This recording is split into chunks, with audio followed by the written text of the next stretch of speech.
উম্মত অন্যের ক্ষতি করিও না, পারলে উপকার করো। উম্মত কারো খাবার কেড়ে নিও না, পারলে ক্ষুধার্তকে খাবার দাও। উম্মত কারো অন্তরে অন্যায়ভাবে আঘাত দিও না, পারলে তার জীবন একটু শান্তির ব্যবস্থা করে দাও। সুবহানাল্লাহ। উম্মত কারো দোষ পেলে জগতে বলিয়ে বেরিয়েও না, অন্যের দোষ পাইলে দোষকে গোপন করে তাকে ইজ্জতে রাখো, তার ইজ্জত হেফাজত করো। উম্মত রে, মানুষের চোখের মধ্যে পানির কারণ তুমি হইও না। উম্মত, তুমি চলার পথে রাস্তায় কাঁটা দেখলে, পেরাক দেখলে সরিয়ে দাও, যেন অন্য ভাই তোমার কষ্ট না পায়। উম্মত রে, এক কথায় পৃথিবীর মালিক আল্লাহ তোমাদের কাছে আমানত দিয়েছে, আমানতদারিকে আমানতের মধ্যে রাখো।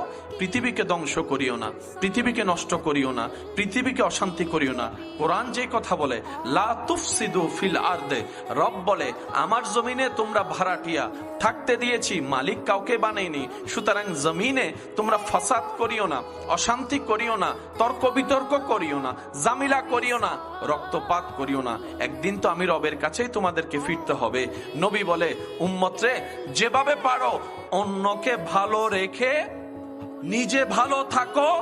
হাজার ব্যস্ততার ভিতরে তোমার রিজিক দাতার দরবারে সিজদা দেওয়ার সময় বের করো।